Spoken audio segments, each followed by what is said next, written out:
Oi, gente, tudo bom? Acompanhando aí a programação da TV Câmara Campinas, mais um Na Ponta do Lápis no ar.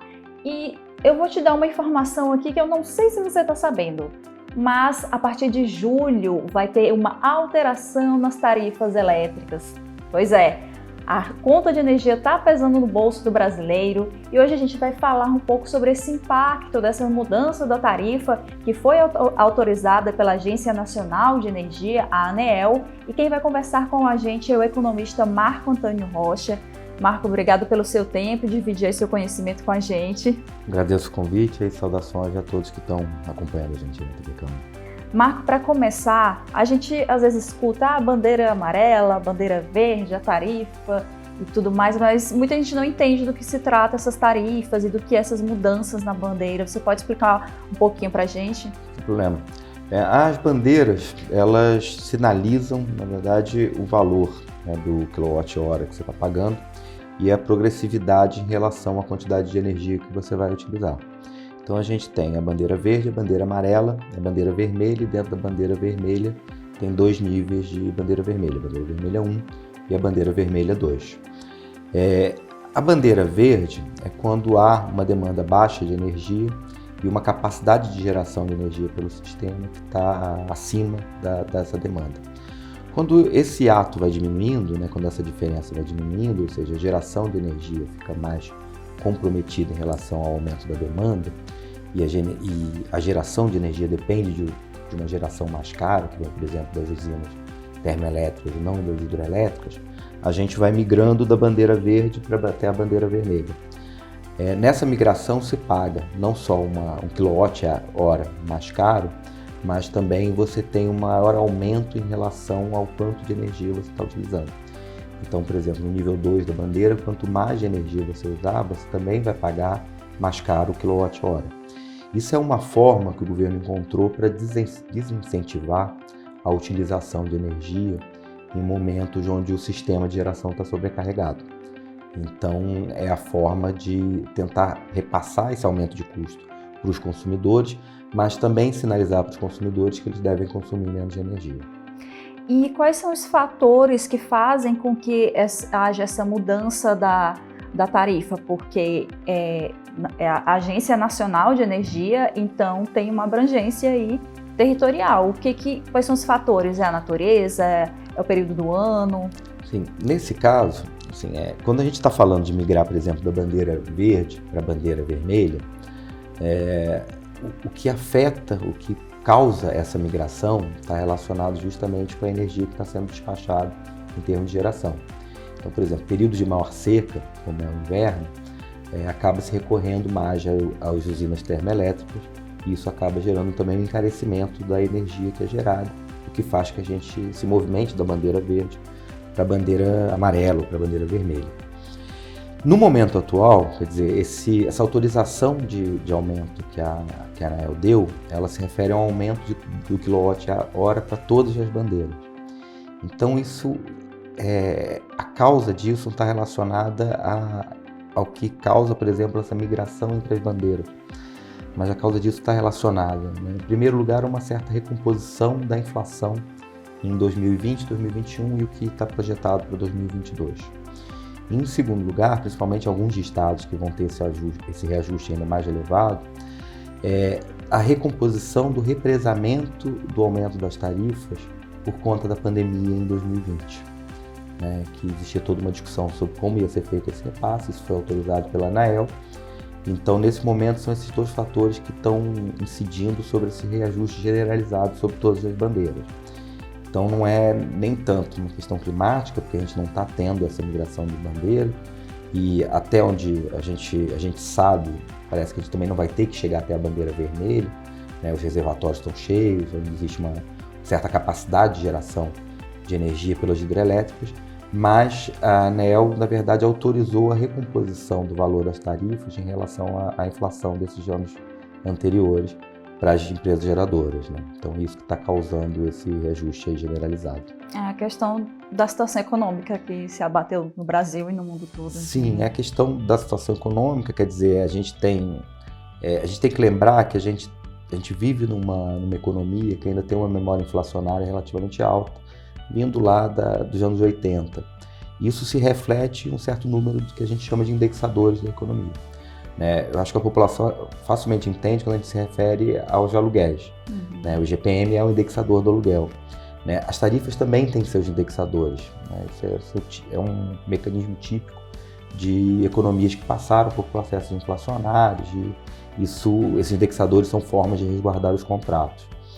Então, é justamente esse fenômeno que a gente está vendo. São 2 anos de inflação alta, causado tanto pelas questões internacionais, mas também pela própria política de preços da Petrobras, que tem se tornado o grande vilão aí da inflação, e isso começa a repercutir também em outros preços, quer dizer, nesse caso, está reincidindo sobre o preço da energia.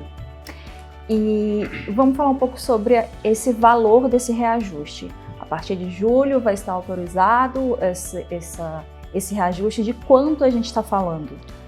Olha, a gente está falando na bandeira verde em torno de 30% a 40%, e para valores mais elevados desculpa, em relação às outras bandeiras.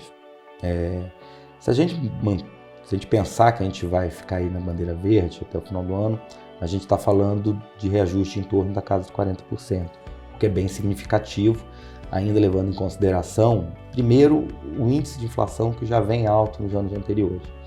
E segundo, que quando se trata de energia, assim como a gente aprendeu com petróleo, quer dizer, com os combustíveis, isso é um insumo básico de todo bem e todo serviço. Todo bem e todo serviço demanda energia. Isso acaba sendo um custo desses serviços, desses bens, e acaba incidindo também no valor final desses bens. Ou seja, toda essa inflação relacionada à energia, que é um fenômeno muito típico que a gente tem visto desde 2020, ele tem justamente essa característica. Primeiro bate nos alimentos, depois vai bater em outros bens industriais, depois vai bater nos serviços. Então, talvez o grande problema desse reajuste da energia não seja nem só a incidência direta, vamos dizer assim, no orçamento familiar, mas a forma como isso deve se propagar ao longo do ano para outros reajustes em outros bens e outros serviços também.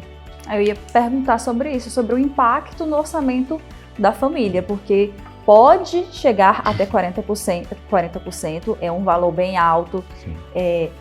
Imóvel aumentando, supermercado aumentando, conta de luz agora, como é que o brasileiro vai sentir aí no bolso esse... Olha, o cenário não é nem um pouco alentador, porque como também o desemprego está muito alto, a precarização do trabalho está muito alta, o que acontece é que a gente tem visto ao longo do ano também é uma queda no rendimento do trabalho. Também é difícil para a população recompor em termos de salário, em termos de renda, num cenário de crise econômica, essa perda que a inflação provoca. Então o cenário é esse, quer dizer, um cenário de achatamento do rendimento do trabalho, da renda do brasileiro, por um lado causado pela própria crise econômica e por outro lado causado pela inflação que está se tornando cada vez mais generalizada. Quer dizer, a gente viu em 2020 que ela começou em cima muito incidente sobre alguns insumos industriais, sobre, por exemplo, combustíveis, e o que a gente tem visto, justamente por conta de ser uma inflação que começa aí na energia, e tem reajuste sucessivo na energia, a gente está falando tanto da energia elétrica quanto dos combustíveis, é que isso vai se propagando. Isso vai se propagando em termos dos custos, dos bens, dos serviços que a gente utiliza, e em torno dos indexadores, como eu comentei.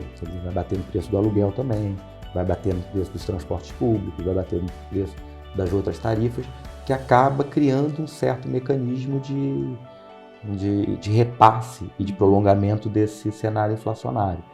Então a gente achava que em 2022 a gente teria um ano mais de menor inflação que 2021. Bem, a gente teve o cenário da guerra da Ucrânia, que foi um fato difícil mensurar, difícil antecipar, sobretudo, mas o que a gente está vendo é que em 2022 a gente vai ter um cenário inflacionário muito parecido com 2021 e possivelmente isso vai se propagar de alguma forma para 2023 também. Ai, gente, 2023 ainda vamos ter que continuar aí com o cinto apertado, tentar colocar as contas em ordens. Dá uma passeada ali pela playlist Na Ponta do Lápis no YouTube da TV Câmara Campinas, que talvez vocês consigam ter algumas dicas aí para tentar fazer aquela economia no lar, tentar economizar no dia a dia, porque infelizmente o cenário não está muito bom, né? Como você foi falando, é um efeito dominó, né? De certa forma, uma coisa que começa bem pouquinha e impacta no que vem mais para frente, né? Vai se propagando e vai se tornando, vamos dizer assim, um cenário resiliente dentro da vida dos brasileiros. A gente começa a conviver já há uns 2 anos pelo menos com uma inflação de 2 dígitos, o que é um cenário bem complicado. Quem é mais antigo lembra da década de 80, é óbvio que o cenário não é esse, né? Nem é hora de alarmismo em relação a esse cenário, mas sabe como é que é difícil uma vida que também parte da renda vai sendo corroída por esse processo. E no caso da energia, a gente tem que olhar com especial cuidado a toda uma série de mudanças na legislação e no próprio sistema elétrico brasileiro, né? Que vem com a privatização da Eletrobras, mas vem também com uma série de mudanças que vão ocorrer aí nos próximos anos no mercado de comercialização da energia, que podem ter efeitos significativos sobre as tarifas que as famílias brasileiras pagam também. Apesar desse cenário, de certa forma, negativo, não tem como deixar de pagar a conta de luz. Tem alguma dica, tem algumas estratégias que a gente possa usar no nosso dia a dia para tentar aí abater essa conta, deixar ela um pouco mais para baixo? Olha, no curto prazo, vale aqueles conselhos de sempre, né? A gente sempre ouve desde criança: apagar a luz, né? Não ficar abrindo a geladeira, evitar o uso de eletrodoméstico sem necessidade, desligar eles da tomada quando não for usar. Mas energia, para além disso, é bem difícil de você substituir isso no curto prazo, né? Porque demanda, né? Em alguns casos você pode apelar para instalar painel solar, alguma coisa assim, mas também tem um custo, né? Também tem um tempo. Então, assim, substituir energia, quer dizer, diminuir o consumo de energia, principalmente no momento onde as famílias já devem estar nesse processo por conta do impacto que a inflação está tendo na renda familiar, é um tanto difícil. Eu acho bem difícil que a gente pense numa situação hoje em dia das famílias brasileiras onde há um certo consumo supérfluo de energia. Está todo mundo já vindo com as contas muito apertadas e é muito difícil você fazer qualquer ajuste quando você já está passando por um ajuste na renda aí desde 2020, pelo menos. Mas os conselhos são esses, são os conselhos de sempre, né? Tentar evitar o desperdício e pensando alternativas como, por exemplo, a cogeração, no caso de empresas, ou a geração domiciliar, quando for possível, sobretudo para aquecimento de água, que é mais simples. Então são algumas dicas, mas são dicas que, assim, para ter um impacto significativo também demandam um investimento, o que não está na ordem do dia para qualquer família. Sim, mas você comentou sobre a energia solar.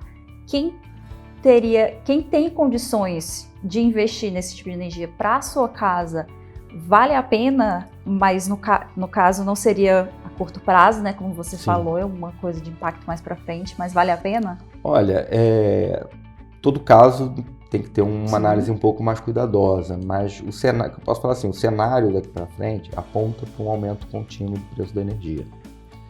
Então, essas alternativas valem ser pensadas e colocadas na ponta do lápis, porque o cenário não é de uma energia voltando a ser uma energia barata.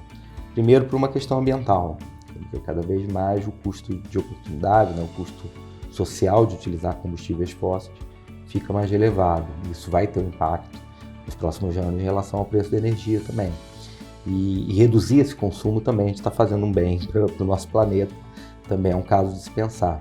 Para além disso, quer dizer, todas as mudanças no setor elétrico brasileiro e a maior dificuldade de se gerar energia, pelo menos pela via hidráulica, que sempre foi a energia mais barata no Brasil, vai levar a um cenário no médio prazo de encarecimento da energia. Então são alternativas que valem a pena ser pensadas assim. A gente está conversando aqui com o Marco Antônio Rocha, economista, que está explicando para a gente as questões das tarifas energéticas, bandeira amarela, bandeira verde, dando umas dicas para a gente.